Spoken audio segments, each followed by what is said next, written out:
जो मिलाच्या मागच्या भागामध्ये. अमन हसला आणि बाहेर गेला तर अर्णव त्याच्या बायकोचा विचार करत हात खिशात टाकत उभा राहिला आणि त्याची योजना ऐकून तिला आनंद होईल या आशेने. पुढचा भाग. अर्णव घरी गेला आणि कुशीने तिचे नेहमीच्या मिठीत आणि हस्त स्वागत केले. अर्णव हस्त हस्त तिला मागे मिठी मारून काही मिनिटे गप्प बसला.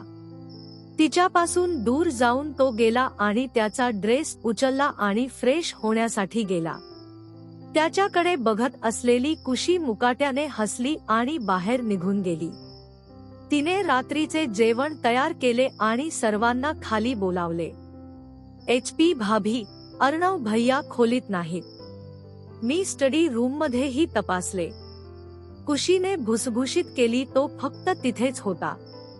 तिने सगळ्यांकडे बघितले आणि त्यांना जेवायला सांगितले आणि ती जाऊन बघेल तो कुठे आहे. कुशीने जाऊन प्रत्येक कानाकोपरा पाहिला, पण तो तिथे नव्हता.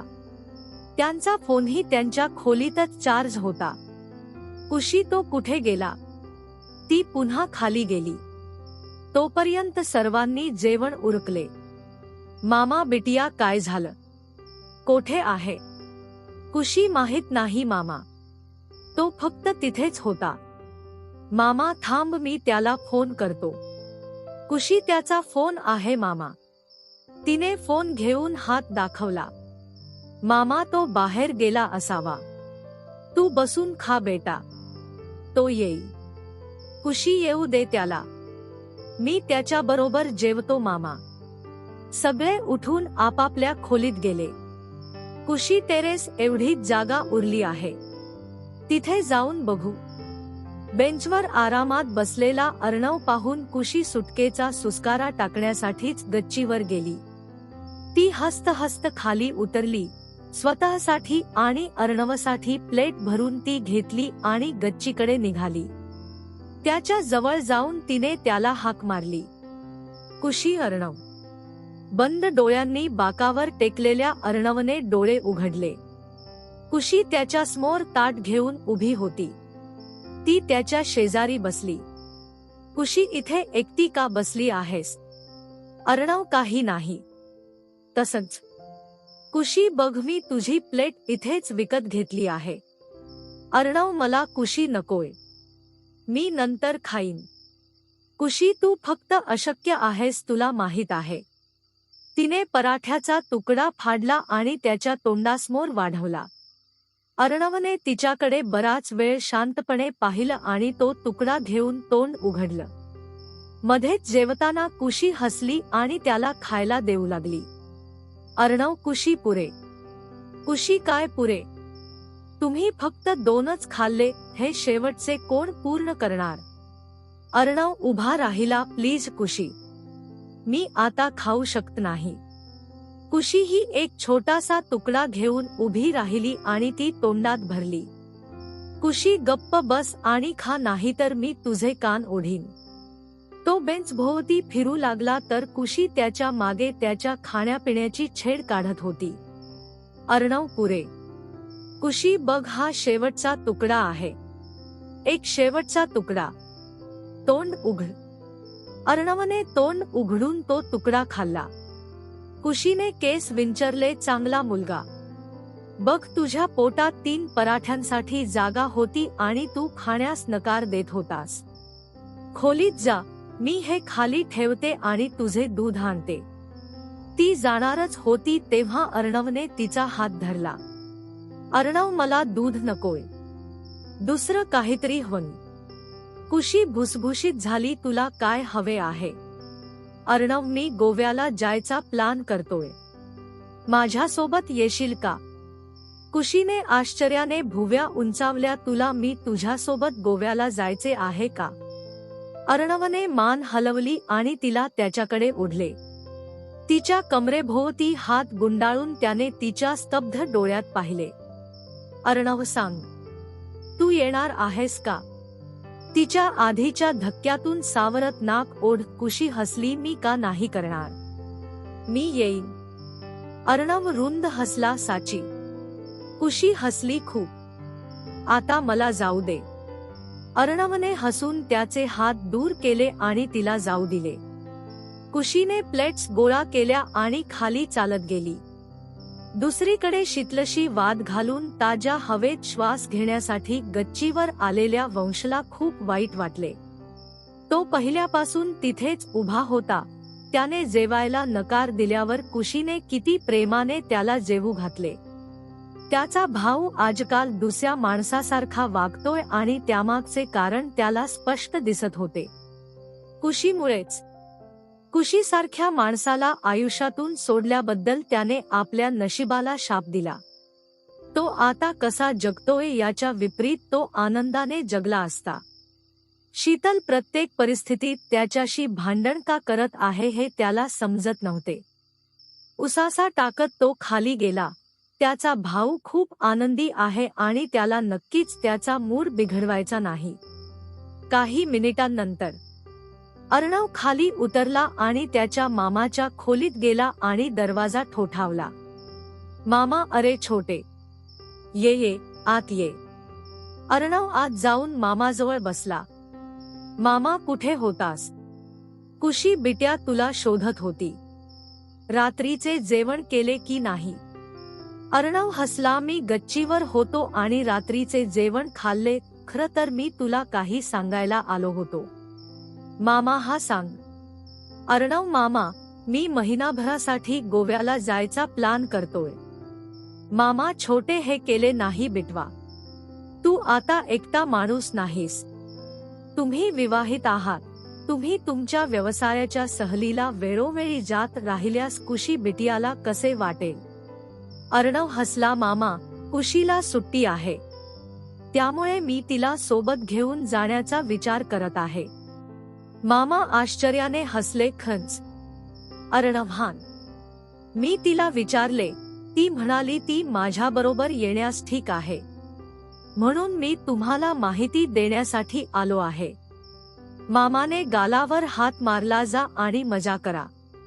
आणि माइंड इट छोटे. तिथे तुमची नियमित कामाची वेळ पाळली जाणार नाही. कुशी बिटियाची योग्य काळजी घेशील. ठीक आहे? अर्णव, ओके मामा. मी माझ्या कामाच्या वेळापत्रकाची काळजी घेईन.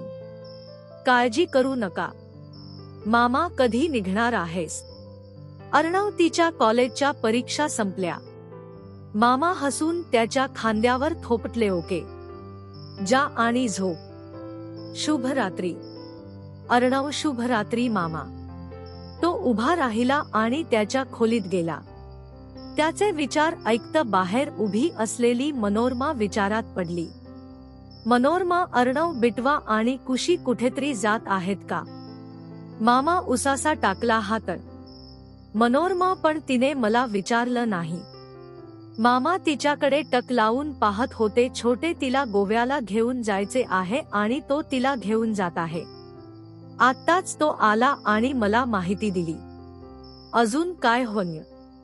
मनोरमा, आता का रागावलास? मी फक्त म्हणालो की कुशीने मला काहीच कळवले नाही.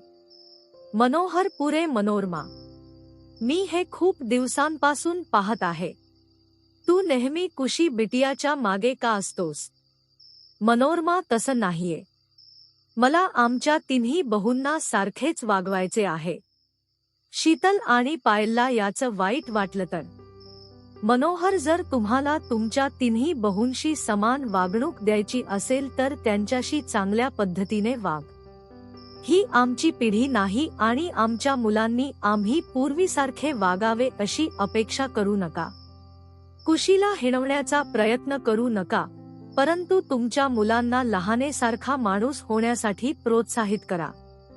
त्यांना त्यांच्या पत्नींसाठी उभे राहण्यास सांगा आणि त्यांना जे हवे ते करू द्या. त्यांना जेवायला घेऊन जाण्यासाठीही आकाश आणि वंश तुमच्या परवानगीची वाट पाहत आहेत. त्यांच्या बायका त्यांच्याबद्दल कसा विचार करतील याचा तुम्ही कधी विचार केला आहे का? मनोरमा, नाही जी. मी फक्त. मनोहर, थांब. मनोरमा, आमच्या नातवंडांचा चेहरा पाहायचा आहे की नाही? जर तुम्हाला हवे असेल तर कृपया तुमचे तोंड बंद करा.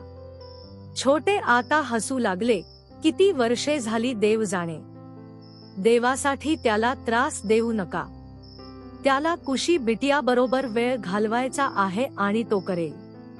या विषयावर अधिक चर्चा नाही. खरं तर मी सुचवितो की आपण आकाश बिटवा आणि वंश यांनाही अशाच सुट्टीसाठी पाठवलं पाहिजे.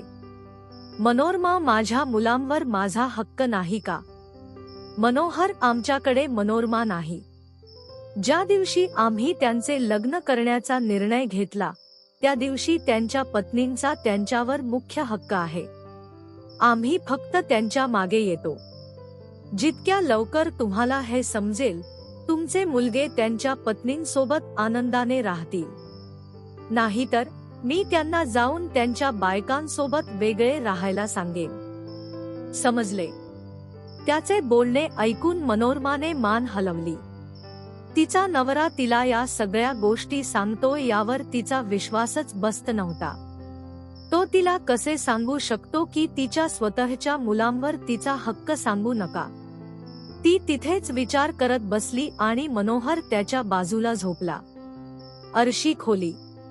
अर्णव त्याच्या बाजूला पडला तर कुशी तिच्या बाजूला बसून टीव्ही पाहत होती. अर्णव, कुशी. कुशी हम्म. अर्णव, टीव्ही बंद करून झोप. उशीर होतोय. कुशीने टीव्ही बंद केला आणि तिच्या बाजूला झोपली. अर्णवने त्याचा फोन घेतला. कधी फ्री होतोय? कुशी, 2 दिवसात. अर्णव, मी शनिवारी संध्याकाळी तिकीट काढू का? कुशीने संकोचून त्याच्याकडे पाहिले. मी विचार केला की जाऊन बाबांना भेटावे आणि त्यांच्याकडे 2 दिवस राहावे. दिवाळीनंतर मी त्याला कधीच पाहिले नाही. अर्णवचा मूड बिघडला आणि त्याने दात घासले. अर्णव, मी एक काम करेन, सगळे प्लॅन्स रद्द करेन. तुम्ही स्वतः जाऊन वडिलांकडे राहा. त्याच्या अचानक झालेल्या उद्रेकाने कुशीने भुसभुशीत केली. अर्णव पलीकडे वळला आणि डोक्यावरची रजाई ओढून झोपायला डोळे मिटले. कुशी, तुला राग आला? अर्णव, कसा फरक पडतो? कुशी, काय झालं अर्णव? तू मला काही सांगितले नाहीस तर मला काय समजेल काय प्रॉब्लेम आहे? अर्णव, तुला काही समजण्याची गरज नाही कुशी. फक्त झोप, ठीक आहे? तो कुशीला त्या घरी कसा पाठवणार? तिच्या वडिलांची दुसरी पत्नी तिला इजा करण्याचा प्रयत्न करेल आणि तिचे वडील काहीही करत बसतील. कुशीला वाटले की ती त्याच्या योजना पुढे ढकलत असल्याने तो अस्वस्थ झाला. कुशी, अर्णव, शनिवारी रात्री आपण गोव्यात उतरताच मला बीचवर घेऊन जाशील का? अर्णवच्या ओठांवर एक छोटीशी हसू फुटली. कुशी, मी तिथे कधीतरी खेळेन. तुम्हाला माहिती आहे की मी माझ्या संपूर्ण आयुष्यात समुद्रकिनारा पाहिला नाही. मला घेशील का? अर्णव, हम्म. कुशी, साची? अर्णव, मी तुला कुशी घेऊन जातो. कुशी, गुस्सा चला गया. अर्णव, हान गया. तर जाओ अब. तो डोळे मिटून हसला आणि त्याला मागून तिच्या हसण्याचा आवाज ऐकू आला. ती थकली होती म्हणून ती काही मिनिटांतच झोपली आणि अर्णवही शनिवारी संध्याकाळी त्यांच्यासाठी तिकीट बुक करून झोपला. दुसऱ्या दिवशी सकाळी कुशी नानी, पायल आणि मामीला म्हणाली की अर्णवने तिला त्याच्यासोबत गोव्याला जायला सांगितले. नानी आणि पायल हसल्या तर मनोरमाने या प्रकरणावर गप्प बसणे पसंत केले. अर्णवने कुशीला काही कागदपत्रांवर सही करायला लावली आणि तिने त्याची चौकशी करता ते केले.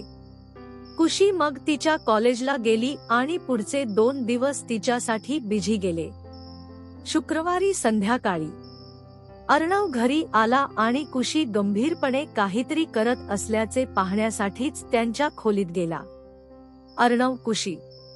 कुशी हसत हसत उभी राहिली आणि त्याच्याकडे जात तिने त्याला मिठी मारली.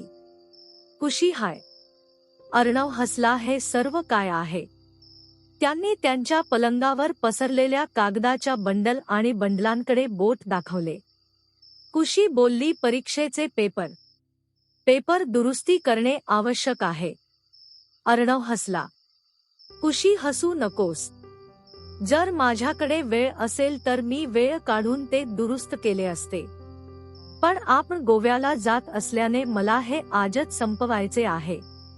अर्णव ठीक आहे, मी फ्रेश होऊन येईन. कुशी त्याच्यापासून दूर गेली आणि अर्णव वॉर्डरोबकडे गेला.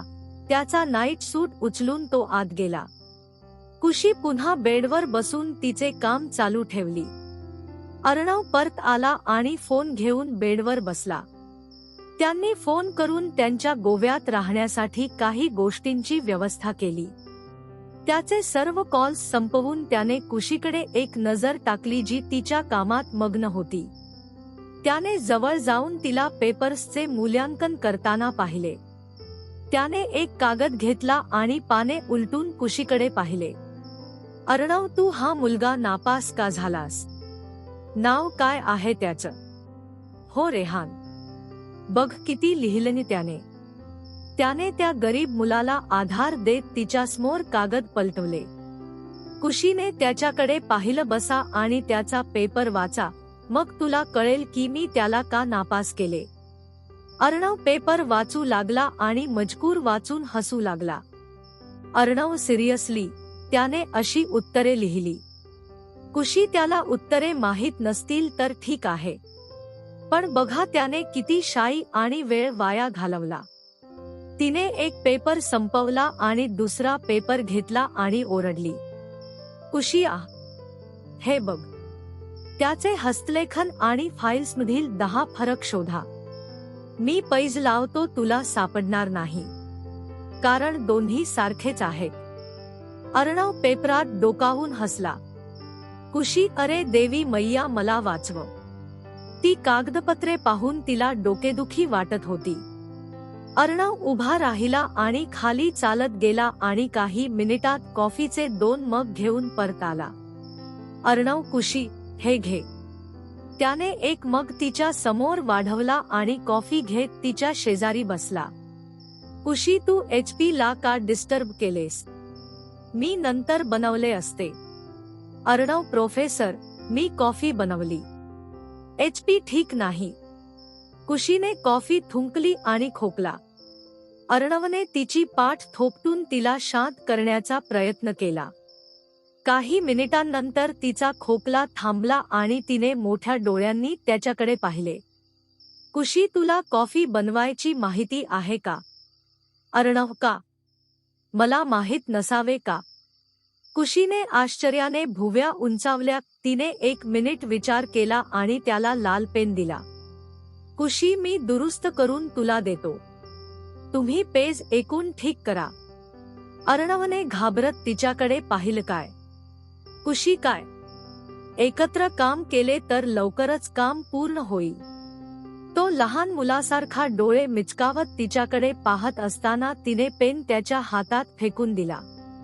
तिचा नवरा ASR आहे हे तिला कळतं का? त्याला हवे असल्यास तो तिचे संपूर्ण कॉलेज विकत घेऊ शकतो आणि त्याच्या शेजारी असलेली ही महिला त्याला पेज टोटल करण्यास सांगत आहे. गंभीरपणे आवडले. ती नेहमी त्याच्याशी इतरांपेक्षा वेगळी वागते.